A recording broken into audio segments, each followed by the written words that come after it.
We've tried everything at this point.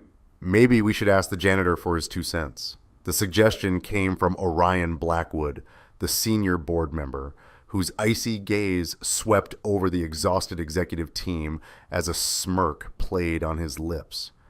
The room fell silent. Every head turned to the man quietly emptying the trash cans, Elias Mitchell. But before he could retreat, CEO Anya Caldwell locked eyes with him. A humorless, challenging smile touched her lips. "He's right," she said, her voice dripping with sarcasm. "Close this $10 billion deal for me and I'll bow to you." The laughter that followed was brittle and strained. It was 11 p.m. in a glass-walled conference room in the Sterling Tower that felt more like a cage. For 3 days, Anya's team had been in a state of war, trying to force through the acquisition of Spiel House, a family-owned German toy company. It was the deal that would save Sterling Ventures from a hostile takeover. The deal that would cement Anya's legacy. And it was in flames. Klaus Richter, the 70-year-old patriarch of Spiel, had just sent his final blistering refusal, calling their offer an insult from American vultures. Elias kept his expression neutral, his movements economical, as his dark brown hands replaced the liner in the wastebasket. He was a black single dad in his 30s who often felt invisible in these opulent corporate spaces. He had heard every word of their meeting, the shouting, the frustrated sighs, the increasingly aggressive strategies. They talked about leverage buyouts, shareholder pressure, legal loopholes. They talked about Klaus Richter as an obstacle, a fossil to be bulldozed. They never once talked about him as a man. "The old man is a sentimental fool," Orion grumbled, loosening his tie. "He's sitting on a gold mine and wants to talk about tradition. It's absurd. Our offer is more than generous," Anya snapped, her patience worn to a razor's edge. She gestured to the janitor. Even he could see that. A $10 billion valuation for a company that still uses wood lathes. Elias finished his task and turned his cart toward the door, his worn-out sneakers silent on the polished marble. He just wanted to finish his shift and get home to his daughter, Amara. That was his world now. Simple, quiet, safe. But Anya's words, sharp and dismissive, caught him. He paused with his hand on the door, his back to the room. "That's the problem," he said, his voice quiet but clear in the tense silence. Anya's head snapped up. "What did you say?" Elias turned around slowly. He was a tall man, his tight curls neatly trimmed, and he felt the familiar pressure of being a black man suddenly placed under scrutiny. He looked at the most powerful woman in the city, at her tailored suit that cost more than his car, at the exhaustion and fury warring in her eyes. He was just a janitor. He knew the rules. Be invisible. Be silent. But he couldn't stop the words. "You're trying to buy a man's life's work. You think the price is the only thing that matters? You're wrong." Orion Blackwood let out a short, incredulous laugh. "Is he serious?" Anya stood, her chair scraping back harshly. She walked toward Elias until she was standing directly in front of him.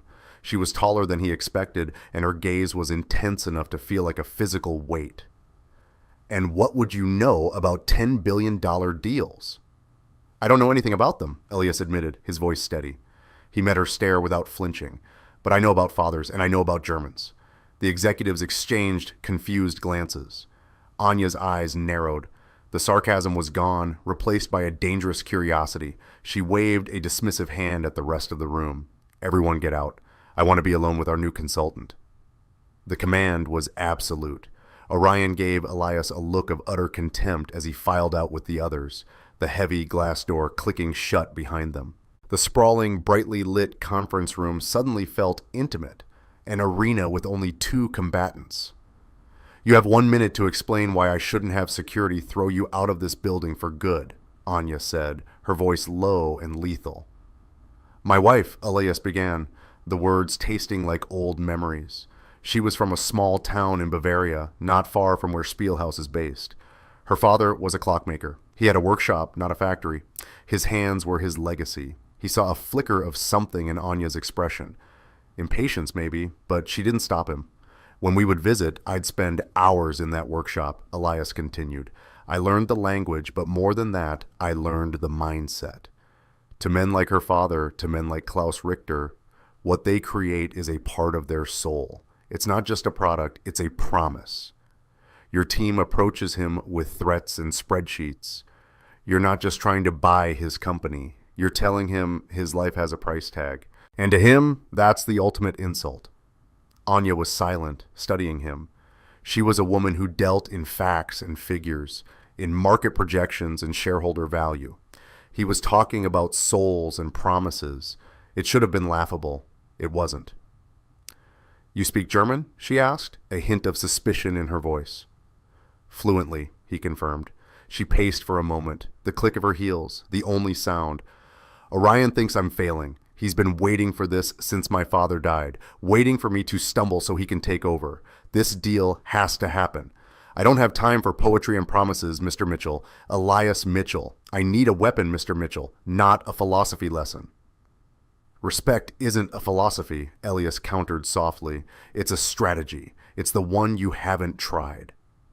He thought of his daughter, Amara, waiting for him. He needed this job. He should just shut up and walk away. But he thought of his late wife, Maria, and the pride she had in her heritage. He couldn't stay silent. Anya stopped pacing and stood in front of him again, her expression unreadable. She was cornered, and she knew it. Every high-priced expert she had hired had failed. Now, in the middle of the night, a janitor was telling her they were all wrong. It was insane. It was also the only new idea she'd heard in 72 hours. "All right, Mr. Mitchell," she said, her voice a strange mix of disbelief and decision. "You think you know how to talk to this man?" She gestured towards the blank holographic display. "Prove it?" He stared at her, confused. "Prove it how?" Anya walked to the head of the table and picked up a tablet, tossing it to him. He caught it instinctively. "You have until 6 a.m., she declared, her voice once again the cold, commanding tone of a CEO. "When I walk into my office, I want a one-page proposal on my desk, a new strategy, your strategy. Tell me exactly what you would do to save this deal." She started for the door, then paused, turning back to him. "If it's the sentimental nonsense you've been spouting in here, you're fired. But if it's something else, if it gives me even a sliver of hope, then we'll talk." She walked out, leaving him alone in the cavernous room, the tablet feeling impossibly heavy in his hands. He looked at the clock. It was nearly midnight. He had 6 hours to come up with a plan to save a $10 billion deal. 6 hours to justify the craziest risk he had ever taken in his life. The tablet felt cold and alien in his hands. Elias stared at the blank screen, a reflection of his own tired, warm brown face staring back at him. A one-page proposal.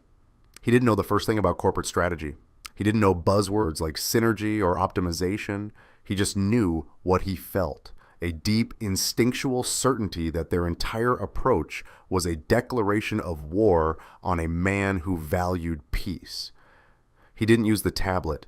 Instead, he walked over to the credenza and found a simple notepad and a pen. He sat back down in the massive empty table and closed his eyes, shutting out the glittering skyline of Atlanta.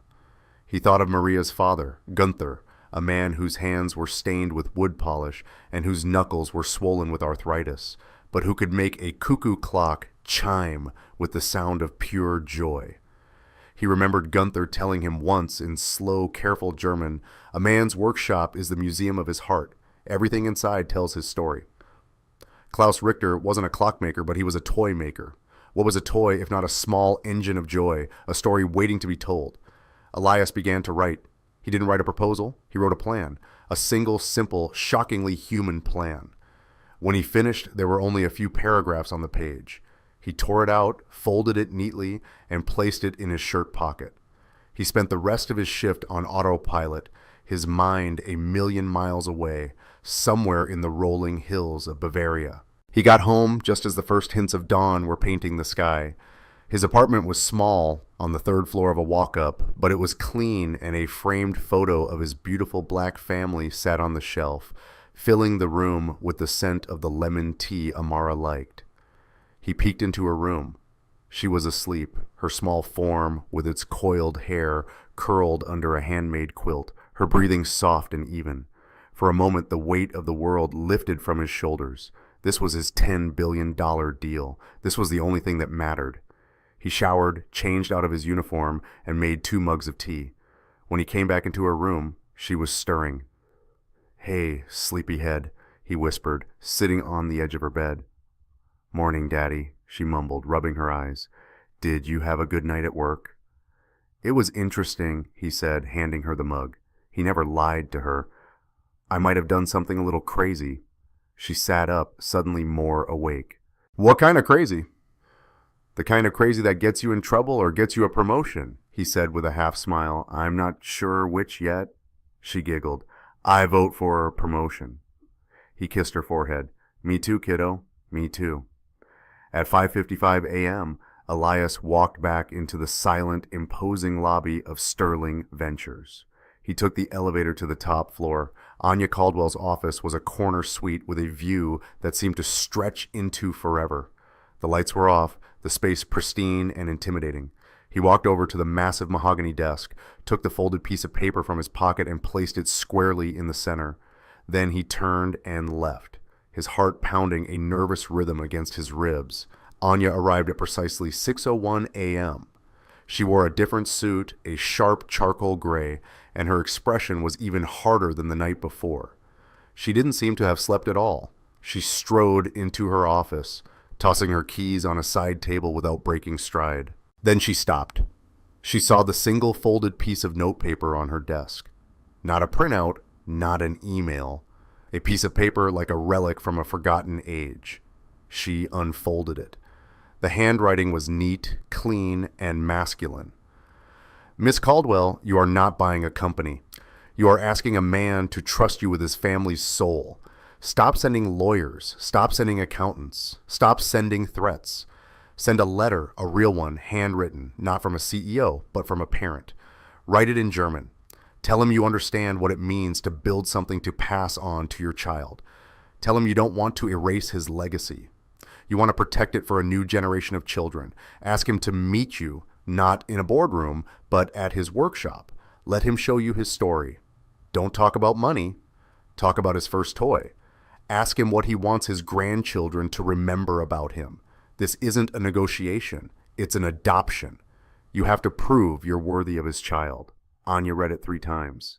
Her first reaction was a flash of hot anger. An adoption? Was he insane? This was a multi-billion-dollar transaction, not a family drama. This was the most simplistic, naive, and frankly insulting piece of advice she had ever received. She crumpled the note in her fist and then she stopped. She smoothed it back out on her desk.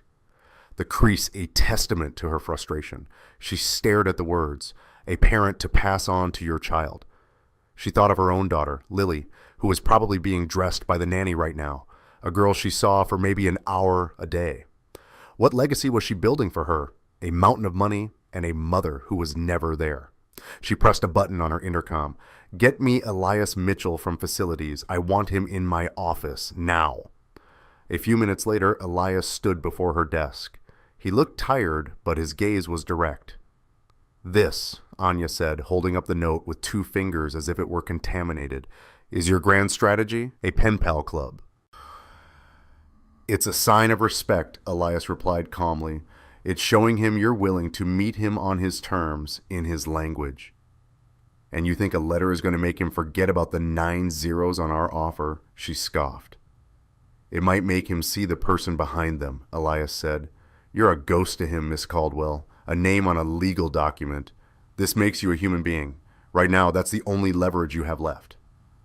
She leaned back in her chair, her eyes scanning his face, searching for a crack, a hint of doubt. She found none. He believed every word he was saying. It was infuriating. It was also compelling. Every expert, every consultant had told her to be tougher, to squeeze harder.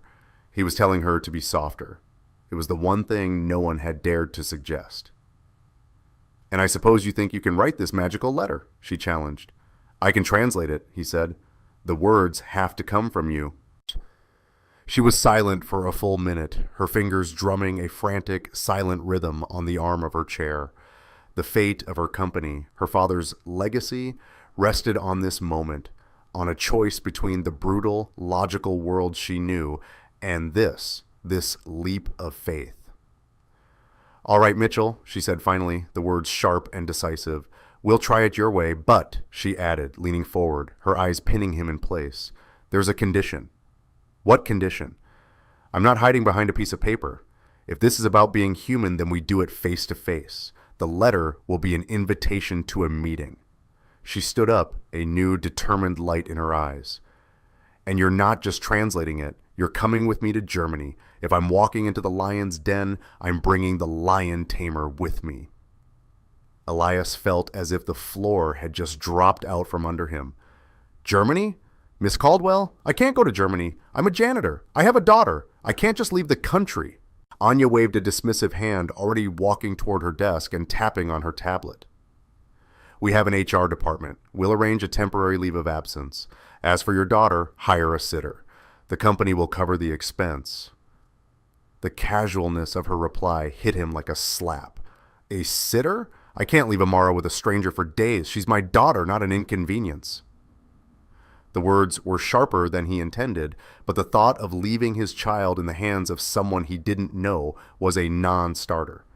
Anya looked up from her tablet, her eyes flashing with annoyance.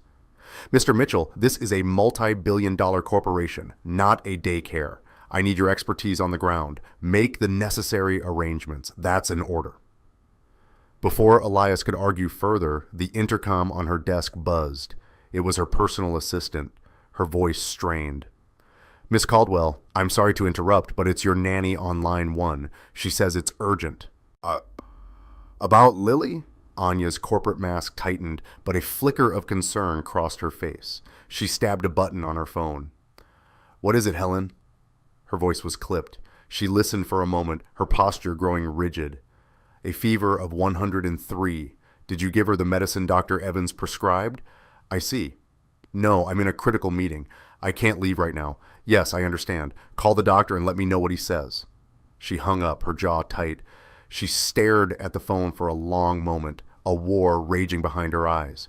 For the first time, she didn't look like a CEO. She looked like a worried mother. Is your daughter okay? Elias asked softly, his anger forgotten. She'll be fine, Anya said, her voice a fortress. She gets these fevers. The nanny knows the protocol. My daughter gets ear infections when she's stressed, Elias offered quietly. I used to think it was just a medical thing. Then I realized it always happened when I was working too much, or when the anniversary of her mom's passing was coming up. Sometimes a fever isn't just a fever. Anya looked at him, her expression unreadable. His simple fatherly insight had breached a wall she didn't even know was there. He wasn't judging her. He was just telling a truth. What do you suggest I do, Mr. Mitchell? She asked, the question laced with a strange, genuine curiosity. Cancel the trip? Let the company fall apart so I can go home and hold her hand? No, Elias said. I'd suggest you call her, not the nanny, her. Let her hear your voice. Tell her you love her and that you'll be home as soon as you can. 5 minutes. It's not about fixing the fever. It's about letting her know she's not alone in it. Anya stared at him, then at her phone. She said nothing. She simply turned away and began typing furiously on her tablet. Send me your daughter's details and the contact information for whoever will be watching her. My office will handle everything. Be here tomorrow at 7 a.m. with your passport. We'll work on the letter then. It was a dismissal, but as Elias left her office, he had the distinct feeling that something had shifted between them. Meanwhile, Orion Blackwood was on the hunt. He saw Elias leave the executive floor, his expression dazed, a janitor having a private meeting with the CEO for nearly an hour. It made no sense. He walked past Anya's assistant's desk, his smile predatory. Big day, Sarah, he said casually. Anya seems to be in a fighting mood. Are we finally making a move on the Germans? Sarah, a young woman who was terrified of him, nodded nervously. I think so, Mr. Blackwood. She's requested the company jet be prepared for a possible trip to Munich. Excellent, Orion beamed. Just her and the legal team. Her and a consultant, Sarah said, checking her screen. A Mr. Elias Mitchell. Orion's smile didn't falter, but his eyes went cold. Elias Mitchell, the janitor, a consultant.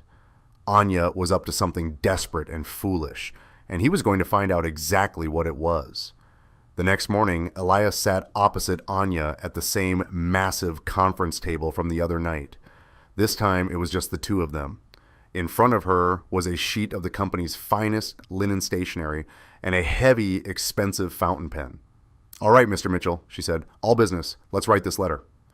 "No," Elias said gently. "You write. I'll translate. I told you the words have to be yours." She scowled but picked up the pen. She started to write, her script sharp and angular. After a minute, she slid the paper across to him. "To Mr. Klaus Richter, CEO of Spielhaus GmbH." Elias shook his head. "No, too formal. You're not writing to a CEO. You're writing to a grandfather. Start with Sarah Geerder, dear Mr. Richter, and don't mention his title." Thus, Anya sighed, frustrated, and started again. For the next hour, they worked. It was a slow, arduous process. She would write a sentence in English full of corporate jargon. He would stop her. "Don't say synergistic partnership," he'd say. "Say you want to build a future together." "Don't say brand legacy," he'd correct. Ask him about the first toy he ever carved for his son. He was forcing her to dig deeper, to move past the language of the boardroom and find the language of the heart. The more he pushed, the more frustrated she became. "This is ridiculous," she finally snapped, throwing the pen down. "I'm the CEO of a multi-billion-dollar company, and you have me writing like a school girl. What does my relationship with my own father have to do with this?" "Everything," Elias said calmly. "Your father built this company. Richter built his. You both inherited a legacy you're trying to protect. That's your common ground. Tell him that." She stared at him, her anger slowly giving way to a grudging understanding. She picked up the pen and began to write again. This time the words flowed more easily. She wrote about her father, about the pride he took in his work. She wrote about her hopes for her own daughter, Lily. By the time she was done, the page was filled with simple, honest, and powerful words. Elias took the letter and translated it, his own handwriting a careful, steady script beneath hers. When he was finished, he pushed it back to her. "This is a good letter, Miss Caldwell." "Anya," she said, her voice quiet. "Call me Anya." She looked at the letter, then at him. The armor was gone, if only for a moment. "Thank you, Cole." She sealed the letter in an envelope and sent it via International Express Courier. As the messenger left, a heavy silence fell between them. Anya walked to the window, looking down at the city below. "Well, Mitchell," she said, her voice barely a whisper. "For both our sakes, I hope you were right." The next 48 hours were a unique form of torture for Anya. She was a woman of action, used to forcing outcomes and driving agendas. Now all she could do was wait. Every buzz of her phone made her jump. She found herself unable to focus in meetings, her mind constantly drifting to a workshop in a small German town, and the old man who held her company's future in his hands. Following Elias's advice felt like a lingering echo in her mind. That evening, for the first time in months, she left the office at 6. When she walked into her sprawling, silent penthouse apartment, her daughter Lily was in the living room with the nanny, listlessly pushing a doll in a toy stroller. Lily looked up, her eyes wide with surprise. "Mommy, you're home." "I'm home, sweetie," Anya said, her voice a little unsteady. She knelt, a gesture that felt foreign and stiff. "How was your day, and how's your fever?" Lily shrugged. "It's gone. Helen gave me the yucky medicine." She looked at her mother, a question in her eyes. "Are you staying for dinner?" The question twisted something in Anya's chest. "I am," she said, forcing a warm smile. "And I thought maybe after dinner we could read a story together, the one about the castle in the clouds." A small, genuine smile bloomed on Lily's face. It was like watching a flower open after a long winter. "Really?" "Really," Anya confirmed. That night, as she sat on the edge of her daughter's bed, reading the familiar words, she felt a profound sense of peace that had nothing to do with stock prices or profit margins. Elias's words came back to her. Sometimes a fever isn't just a fever. He was right, and it terrified her. Across town, Elias was also preparing. He sat at his small kitchen table with his daughter Amara, a plate of half-eaten spaghetti between them. He had just finished talking to Mrs. Gable, the kind elderly woman in the apartment next door, who had been a surrogate grandmother to Amara since Maria passed away. She had agreed to have Amara stay with her without a moment's hesitation. "So, you're really going?" Amara asked, her fork tracing patterns in the pasta sauce on a big airplane with a big boss lady. "I really am," Elias said, taking her hand. "It's a very important project, sweetie. It's to help the company." "Is the boss lady nice?" Amara asked, her brow furrowed with concern, her tiny braids bouncing. Elias thought for a moment. Nice wasn't the word he would use. Complicated, driven, powerful, maybe even scared. "She's learning," he said finally. "I think she's trying to be." Amara seemed to accept this. "Okay, Daddy, but you have to bring me back something cool from Germany." "It's a deal," he said, relief washing over him. He hated leaving her, but seeing the excitement in her eyes made it a little easier. This trip wasn't just about saving a company anymore. It was about building a better future for this little girl. While Anya and Elias focused on their children, Orion Blackwood was focused on destruction. From his own lavish office, he made a secure call to a man named Stefan Hess, a ruthless financial journalist in Munich with a reputation for taking confidential tips for the right price. "Stefan, my friend," Orion said, his voice smooth as silk, "I have some information for you. Sterling Ventures is making a last-ditch effort to salvage the Spielhaus deal. I heard Richter sent them packing." Stefan's voice crackled back. "He did, but the CEO, Anya Caldwell, is unstable, desperate. She's flying to Munich for a private meeting, and you'll never guess who she's bringing as her lead advisor." Orion paused for dramatic effect. "Her janitor." There was a moment of stunned silence on the other end of the line. "You're joking." "I wish I were," Orion said with a sigh. "His name is Elias Mitchell. No credentials, no experience. She's clearly had some kind of breakdown. The board is preparing to vote her out. I'm giving you the exclusive. You can frame it as a story of a once great American company crumbling under the leadership of its erratic, emotional CEO. It will be a bombshell." "Orion," Stefan said, his voice now greedy with excitement. "This is pure gold. Consider it done." Orion hung up the phone, a cruel smile playing on his lips. He couldn't stop Anya from getting the meeting, but he could make sure that by the time she arrived, Klaus Richter would see her as a fool and a mad woman. The ground would be salted before her plane even touched down. The package arrived at Anya's office on the second day. It wasn't from a courier. It was delivered by a private security firm. It was a simple, unmarked cardboard box. Anya's assistant brought it in, her hands trembling slightly. Anya dismissed her and closed the office door. She stared at the box, her heart hammering. She called Elias, who was in the middle of his shift, and put him on speakerphone. "It's here," she said, her voice tight. "A package from Germany." "Open it," Elias's voice urged, calm and steady through the speaker. With trembling fingers, Anya sliced the tape and opened the flaps. Inside, nestled in a bed of wood shavings, was a small, exquisitely carved wooden bird. It was a nightingale, its details so perfect it looked like it might burst into song. Beneath it was a single, thick card. She picked it up. On it was a line of elegant, old-fashioned script written in German. "What does it say, Cole?" she whispered, her breath catching in her throat. She heard him take a sharp breath on the other end of the line. He translated the words slowly, his voice filled with a quiet reverence. "A man's workshop is his heart. My heart is open." On Friday at noon, Anya sank into her chair. The wooden bird clutched in her hand. A wave of disbelief and elation washed over her. It had worked. The crazy, impossible human strategy had actually worked. "He's saying yes," she breathed. "He's saying more than that," Elias said. "He's welcoming you home." 12 hours later, they were sitting across from each other in the plush cabin of the Sterling Ventures Gulfstream jet. The night sky, a blanket of stars outside the window.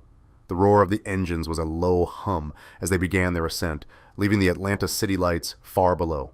The wooden nightingale sat on the polished table between them, a silent testament to the strange journey they were on. Anya looked at Elias, the janitor in a borrowed suit, who somehow understood the world better than all of her high-priced advisors. The sarcasm was gone from her voice, replaced by a weary, cautious respect. "No turning back now, Mr. Mitchell," she said. Elias met her gaze. a small, confident smile on his face. I wasn't planning on it, Anya. The 8-hour flight passed in a strange, suspended reality. For the first time, Anya wasn't buried in spreadsheets or taking hostile calls. The quiet hum of the engines was a world away from the chaos of her life. She found herself watching Elias. He wasn't looking at the stock market reports on the cabin screen or reading financial papers. He was staring out the window at the endless carpet of clouds, a look of quiet contemplation on his face. "What are you thinking about?" she asked, the question surprising even herself. Elias turned from the window. "I was thinking about the last time I made this trip. It was with my wife Maria. We were bringing Amara to meet her grandparents for the first time. She was only 6 months old." A sad, gentle smile touched his lips. Maria was so proud. She said it was like bringing her heart home to show her family. Anya was silent for a moment, processing the intimacy of his words. "You must miss her very much." "Every day," he said simply. After she passed, the world just got loud. I was a project manager at a construction firm, a good one, but it was all deadlines and budget fights and angry clients. I'd come home and all that noise was still in my head. I couldn't hear my own daughter. So I quit. I took the janitor job because it was quiet. It let me be a father again. His story was the opposite of hers. He had walked away from the noise she had spent her entire life chasing.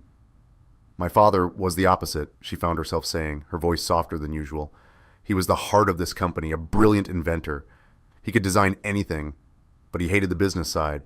He used to call the boardroom the vampire's castle."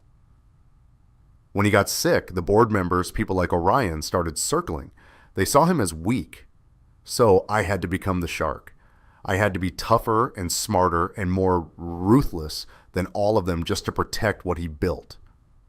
"And you did," Elias said, his gaze unwavering. "But maybe you forgot how to stop being the shark when you leave the castle." His words hit their mark sharp and true. She was the shark everywhere. In the boardroom, at home, even with her own daughter. It was the only way she knew how to survive. They landed at a private airfield outside Munich under a crisp blue sky. The air smelled different, cleaner, laced with a scent of pine and distant rain. A sleek black Mercedes was waiting for them. As they settled in for the hour-long drive to the small storybook town of Neustadt, where Spielhaus was headquartered, Anya felt a flicker of something she hadn't felt in years. Hope. Then her phone buzzed with a news alert from a European financial wire. The headline in bold English made her blood run cold. "Sterling Ventures in turmoil.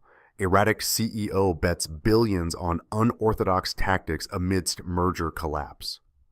"What is it?" Elias asked, seeing the color drain from her face. She turned the phone so he could see. He read the first few paragraphs, his expression hardening. The article, written by a journalist named Stefan Hess, was a brutal character assassination. It painted Anya as a desperate, failing leader on the verge of a breakdown.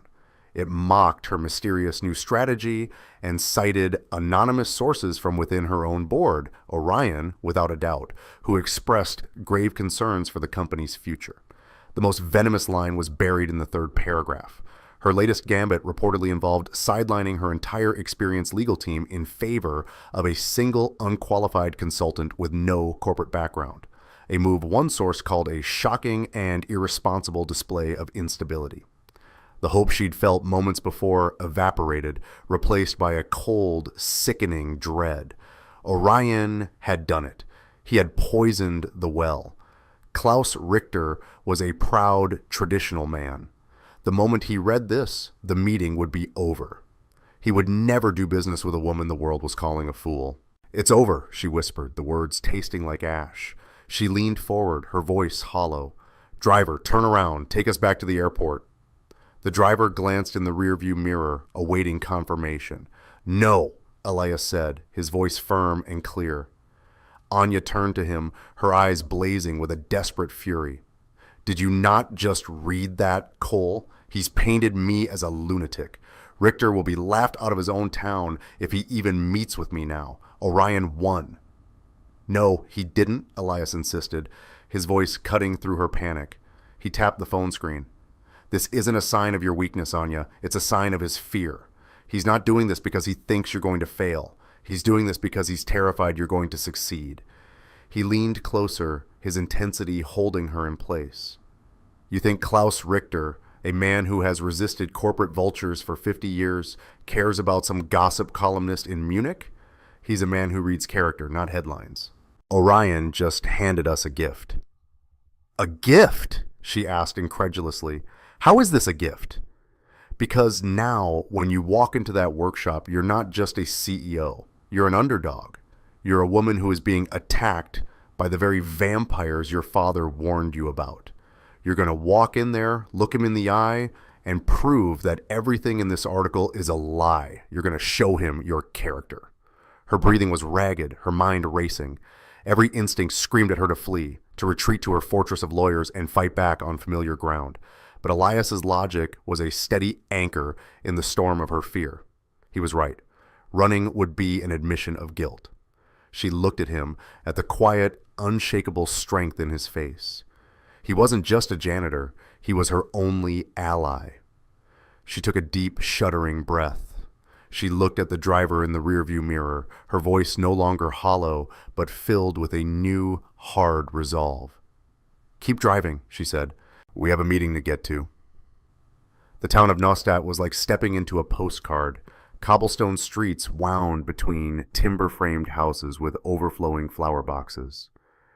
The air was crisp, and the distant sound of a church bell echoed through the valley.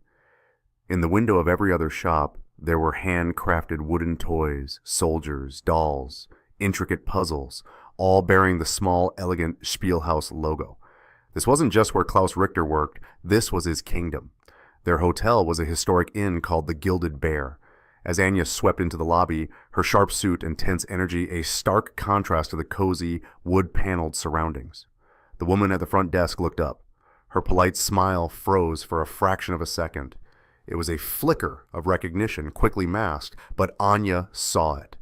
The poison had arrived before they had. The check-in was professionally cold. Anya could feel the eyes of the few patrons in the lobby on her. They were whispering. She felt a familiar defensive anger rise in her, but she crushed it down. "You are not a shark," she told herself, the thought feeling foreign. "You are an underdog." Once in her suite, she paced the room, the beautiful antique furniture feeling like a cage. The article had stripped her of her power. Here she wasn't a CEO. She was a headline, a joke. She picked up the phone and called Elias's adjoining room. "They know," she said the moment he answered. "The woman at the desk, the people in the lobby, they've all read it. They're looking at me like I've lost my mind." "Good." Elias's voice came back, infuriatingly calm. "Let them." "Let them," she repeated, her voice rising. "Cole, my reputation is the only weapon I have. Orion just melted it down for scrap." "No," he said. "Your character is the only weapon you have. Your reputation is just what people like Orion want you to think matters. Did you bring the nightingale?" Anya looked at the small wooden bird sitting on her nightstand. Yes." "Then you have everything you need. Don't walk in there and apologize for the article. Don't even mention it. Walk in, put the bird on his workbench, and let it speak for you. He's testing you. He wants to see if you'll be rattled by gossip. Show him you're not." His certainty was an anchor. She took a deep breath, her panic receding. "Okay," she whispered. "Okay." At 5 minutes to noon, they walked to the Spielhaus workshop. It wasn't a factory. It was a sprawling chalet-style building that smelled of fresh-cut pine and varnish. Inside it was surprisingly quiet, the air humming with a gentle whir of unseen machines. A stern-looking woman led them through the main floor, where a handful of artisans, old and young, were painstakingly painting tiny details on wooden figurines. No one looked up. The silence was heavy, deliberate. They were shown into a large, sunlit office that was more of a personal museum than a corporate space. The walls were lined with shelves holding toys from the past century, a vibrant history of childhood. A massive worn oak desk sat in the center of the room. Behind it stood Klaus Richter. He was a formidable man with a shock of white hair, a weathered face, and eyes the color of a winter sky. He wasn't smiling. He gestured to two simple wooden chairs, remaining standing himself. "Miss Caldwell," he said, his German accented English as sharp and precise as a chisel, "I see you have made quite a name for yourself in my country before even arriving." He held up a folded newspaper from his desk. It was the Munich financial paper. The headline was visible even from across the room. Anya's stomach plummeted. Elias had been wrong. This was the first and only thing he wanted to talk about. This was the end. Her mouth went dry. Every corporate instinct screamed at her to defend, deflect, and attack. She could feel Elias's eyes on her. Show him your character. She ignored the newspaper. She ignored the bait. She reached into her bag, her hand closing around the smooth, familiar shape of the wooden nightingale. She walked forward, not to the chairs, but to a long, scarred workbench against the wall, a place of honor covered in half-finished carvings and well-worn tools. She gently placed the small bird on the bench, its delicate form a stark contrast to the heavy industrial space. Then she turned back to Klaus Richter, looked him directly in the eye, and spoke the German words Elias had coached her on, her accent clumsy, but her voice clear. "Ein Vater schützt, was liebt." A father protects what he loves. The silence that followed was absolute. Richter's icy gaze flickered from Anya's face to the nightingale on his workbench, then to Elias, who stood quietly by the door. He was seeing them, not the caricatures from the newspaper, but two people who had traveled across the world to offer a gesture of respect. A long moment passed. The stern mask on Richter's face didn't vanish, but something in his eyes softened, the hard frost beginning to thaw. He had expected a fight, a denial, an argument. He had not expected this. He gave a slow, deliberate nod. "The newspaper is for wrapping fish," he said gruffly, tossing it into a wastebasket beside his desk with a thud of finality. He then looked at them, a new calculating light in his eyes. "The meeting is not here," he announced. He walked toward a heavy, unmarked wooden door at the back of his office. "Come, there is something you must see." He opened the door and gestured for them to follow, leading them away from the office and deeper into the heart of his kingdom. They exchanged a quick, uncertain glance. They had passed the first test, but the real one, it seemed, had just begun. The heavy wooden door opened not into another part of the factory, but into a quiet, almost sacred space. It was a recreation of a turn-of-the-century workshop. The air smelled of aged wood, oiled steel, and something else, history. Antique tools hung in neat rows on the walls. In the center of the room was a simple, scarred workbench, and on it a single half-finished wooden horse. Glass cases lined the walls, filled not with mass-produced products, but with prototypes, early models, and faded photographs of generations of Richters with sawdust on their clothes and pride in their eyes. Klaus Richter walked over to the workbench and picked up a small, worn-out carving knife. "This was my grandfather's," he said, his voice a low rumble. "He started Spielhaus in this very room with this knife. He did not dream of a $10 billion valuation, Miss Caldwell. He dreamed of making a toy that a child would love so much they would pass it down to their own child." He then led them to one of the cases and pointed to a simple, slightly clumsy-looking wooden soldier. "This was the first toy my father designed. He was 8 years old. He gave it to me on my 5th birthday. It is the most valuable thing I own." Anya understood at once. This wasn't a meeting. It was a lesson. He was showing her the soul of his company, page by page. The old Anya, the shark, would have been looking at her watch, impatient to get to the numbers. But the woman standing here now, the one who had just reconnected with her own daughter, was captivated. "My father kept his first prototype in his desk drawer," she said, her voice soft. It was a memory she hadn't accessed in years. It was a circuit board. He called it the engine of the future. He was so proud of it. After he died, the board wanted to have it encased in glass for the lobby. I said, "No, I'll keep it in my office. Sometimes late at night I take it out just to hold it." Richter looked at her, truly looked at her for the first time. He saw not a corporate raider, but a daughter trying to protect her father's dream. He gave a slow nod of understanding. Elias stood back, watching the exchange. He was a bridge between two worlds. When Anya struggled to find a word to express a concept, he would quietly supply the German phrase. When Richter told a story rooted in a local Bavarian tradition, Elias would give Anya a brief, whispered explanation. He wasn't leading the conversation. He was simply making sure they could hear each other's hearts. Back in New York, Orion Blackwood was seething. He was on the phone with Stefan Hess, his voice a low snarl. "What do you mean he met with them?" Orion demanded. "Your article was supposed to make her a pariah." "It did," the journalist insisted. "The talk of the town. But my source at the inn said they went to the workshop at noon as planned. They were in there for over an hour." "Find out what happened in that room," Orion commanded. "And find me everything you can on this Elias Mitchell. A man doesn't just go from a janitor's closet to a CEO's private jet. There's a story there. A dirty one, I'll bet. Find it. I want him ruined. I want them both ruined." He slammed the phone down. His plan had failed, and now he was going to war. In the quiet of the workshop, Klaus Richter finally led them back to his office. The atmosphere had changed completely. The hostility was gone, replaced by a fragile, tentative respect. He stood behind his desk, his expression serious.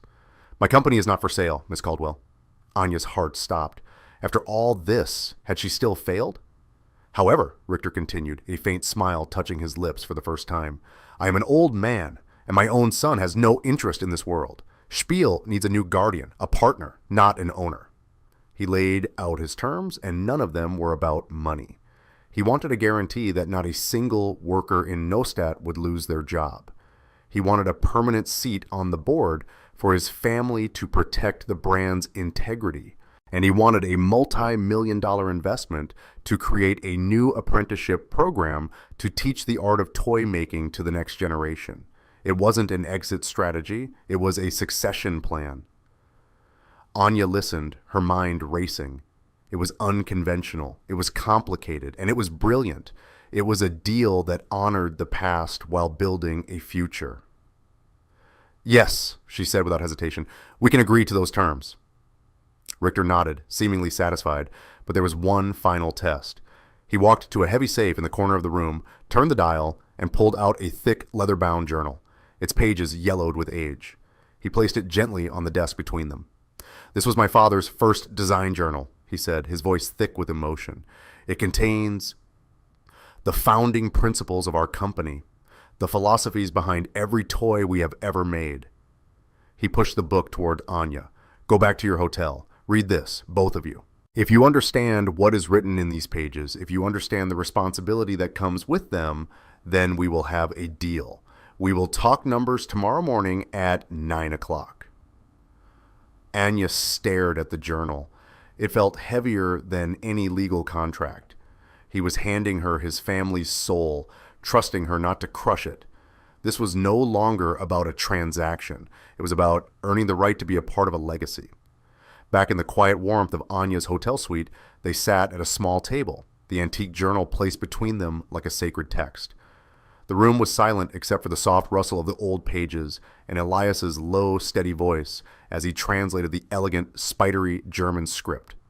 The journal wasn't what Anya had expected. There were no technical schematics or manufacturing plans.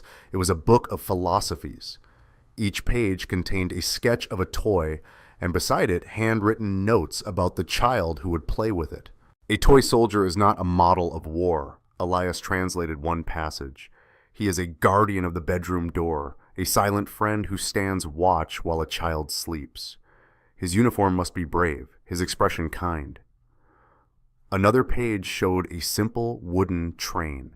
The journey of a toy train is not from one end of the rug to the other. It is a journey through jungles and over mountains that exist only in the mind. Its wheels must be strong enough for imaginary worlds. They read for hours. Anya saw her own daughter Lily in the pages. She saw Elias's daughter Amara. She saw the profound, almost spiritual responsibility that Klaus Richter and his family felt toward the children of the world. And with every page, she felt the cold, hard shell around her own heart continued to melt away. She realized the truth in the note Elias had left her. "You are trying to buy a heart with a calculator." Sterling Ventures had become all calculator, no heart. "My father," she said, her voice barely a whisper. He used to say that his circuit boards were like little brains waiting for someone to give them a purpose. I was so focused on making the brains faster and more profitable, I think I forgot all about the purpose. Elias looked at her, his expression full of a warmth and understanding that made her feel seen in a way she never had before. "It's not too late to find it again," he said softly. The air between them grew thick with unspoken emotion. She was no longer a CEO, and he was no longer a janitor. They were just two people, two parents who understood the weight of a legacy. She found herself looking at his hands as he traced the German script, strong, capable hands that had pushed a mop cart, but could just as easily decipher a company's soul. Without thinking, she reached out and placed her hand over his on the open page. He stopped reading and looked up at her. His gaze was intense, and in it she saw a reflection of the same startling, terrifying, and wonderful feeling that was blooming in her own chest. The world seemed to shrink to the space between them. It was a moment of perfect, fragile connection. And then her phone rang, shattering the silence with a shrill, violent buzz. Annoyed, she pulled her hand back, the spell broken. The screen showed it was her head of communications, David Chen. It was the middle of the night in New York. This could only be bad news. "What is it, David?" she answered, her voice sharp again. "Anya, I'm so sorry to wake you, but you need to see this. It just broke. It's a catastrophe." His voice was shaking with panic. "Orion has gone nuclear." A link popped up on her screen. Her blood ran cold. She tapped the link, her heart pounding. The headline was even more vicious than the last one. Exclusive. The janitor and the CEO. Corporate con man's past exposed. Sterling Ventures in freefall. "What? What is this?" she whispered. Elias leaned closer, his face grim as she read the words aloud, each one a hammer blow. The article, again by Stefan Hess, was a masterpiece of character assassination aimed directly at Elias. Sources have uncovered the shocking past of Elias Mitchell, the so-called consultant behind Anya Caldwell's recent bizarre behavior, she read, her voice trembling. Records indicate Mitchell has a sealed juvenile file for fraud and was the subject of a grand larceny investigation that was quietly dropped years ago. Our sources allege he took the menial job at Sterling Ventures with the specific intent of getting close to the famously reclusive CEO, preying on her known grief over her father's death to orchestrate a corporate shakedown. The lies were breathtaking in their cruelty. It went on painting him as a calculating predator and her as his gullible, emotionally unstable victim. It concluded with a quote from an anonymous board member, Orion, stating that emergency measures were being considered to wrest control of the company from a CEO who is clearly under malicious influence. The room was deathly quiet. Elias stared at the screen, his face pale, his expression one of utter shock and violation. They had taken his quiet life, his simple, honorable story, and twisted it into a weapon to destroy them both. The deal was dead. Klaus Richter was a man who valued integrity above all else. He would never partner with a company led by a supposed fool and a con man. Orion hadn't just won. He had burned the entire kingdom to the ground.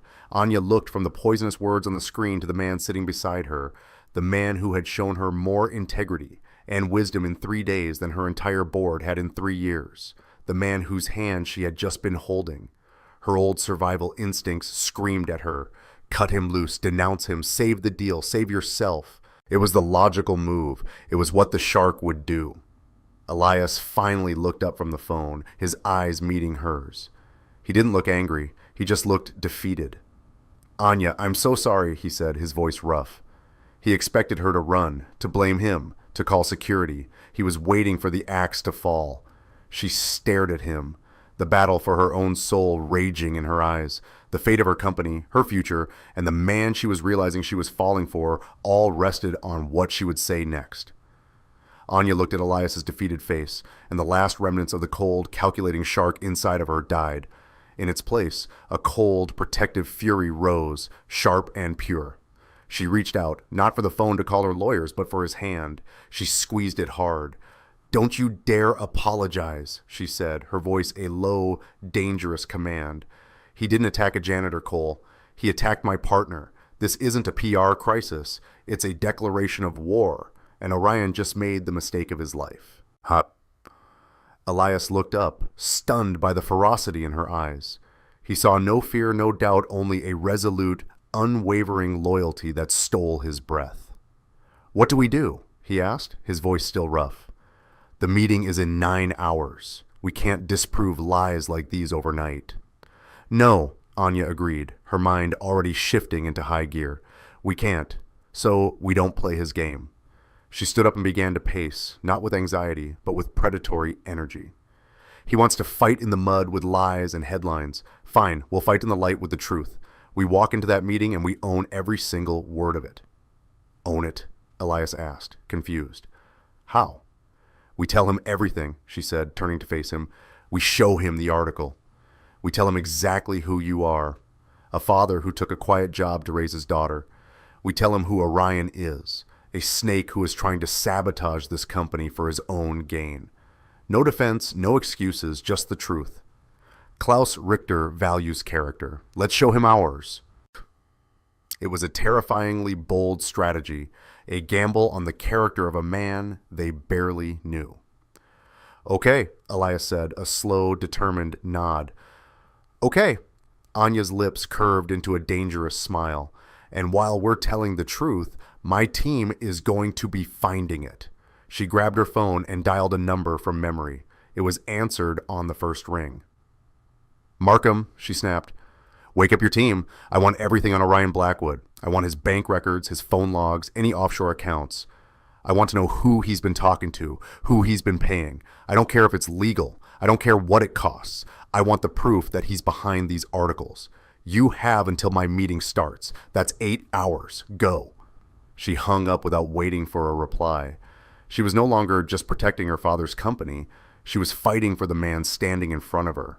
The sun rose on the small German town. They didn't sleep. They drank black coffee and talked. Not about the deal, but about their lives, their children, their hopes. They were forging an alliance, a bond that felt infinitely stronger than any corporate contract. At 8:55 a.m., they walked out of the inn and into the cool morning air. The walk to the workshop was silent. They were two soldiers walking into the decisive battle, armed with nothing but the truth. When they entered Klaus Richter's office, he was standing behind his desk. The warm, respectful atmosphere of the previous day was gone. The air was frigid. On his desk, beside the leather-bound journal, was a copy of the morning's paper. Elias's face staring up from the front page. Richter's expression was one of profound disappointment. "I have read the news this morning," he said, his voice heavy. He looked at Elias. "It seems I was mistaken about you." It was a blow. Anya opened her mouth to speak, to launch into their planned defense, but Elias put a hand gently on her arm. He stepped forward. He looked the old toy maker in the eye and began to speak, not in English, but in the fluent, heartfelt German of his late wife. "Herr Richter," he began, his voice clear and steady. "Everything in that article is a lie except for one thing. I am a janitor, and I am proud of it." He told him everything. He spoke of Maria, of her love for her Bavarian home. He spoke of her sudden illness and of the promise he made to her to always put their daughter Amara first. He explained how the noise of the corporate world had become too much, and how he had chosen a simple, quiet life so he could be the father Amara deserved. "My name is Elias Mitchell," he said, his voice thick with an emotion that needed no translation. "I am not a con man. I am a father. The only thing of value I have to pass down to my daughter is my character. It is not for sale, not to him," he pointed at the newspaper, "and not to anyone." He finished, his chest heaving, his honest, painful story laid bare in the silent office. Klaus Richter stared at him, his stern facade unmoving. But something deep in his winter blue eyes was shifting. He was a man who understood legacy. He was a man who understood the love of a parent. He had just heard the truth, raw and undeniable. Just as the silence became unbearable, Anya's phone vibrated in her pocket. She pulled it out. It was a secure message from Markham. It contained a single attachment. She opened it. It was a scanned copy of a bank transaction. A wire transfer for 50,000 euros sent 3 days ago from a shell corporation in the Cayman Islands, registered to Orion Blackwood, to a private account belonging to the journalist Stefan Hess. The smoking gun. She took a breath. She looked up from her phone, first at Elias with a look of fierce pride, and then at Klaus Richter. "Herr Richter," she said, her voice ringing with cold, hard certainty. "I believe a man's character is defined by his actions." She held up her phone. "And I have just received proof of Mr. Blackwood's." Anya turned the phone around, the screen glowing with the damning evidence. Klaus Richter leaned forward, his sharp eyes scanning the details of the transaction. He read the names, the dates, the amount. His expression, already softened by Elias's story, hardened into a mask of pure contempt. Not for them, but for the man who had tried to poison their meeting. He straightened up, the full weight of his 70 years of integrity behind him. He looked from the phone to Anya's determined face and then to Elias, whose quiet strength had just won the day. "In my life," Richter said, his voice a low, powerful rumble, "I have found there are two types of people, those who build and those who break. This man, Blackwood, is a breaker." He gave a decisive nod. "I prefer to do business with builders." He extended a hand across the desk to Anya. "Miss Caldwell, you have a deal." Anya took his hand, a wave of triumphant relief washing over her. They had done it. Against all odds, they had done it. She didn't let go of the moment. With Richter as her witness, she pulled out her phone again and made a call. It was 3 a.m. in New York. She didn't care. "Walter, wake up," she said to her chief legal counsel. "Convene an emergency board meeting for 9 a.m. I am invoking Article 7, Section 4 of the corporate bylaws. Removal of a board member for actions deliberately harmful to the company.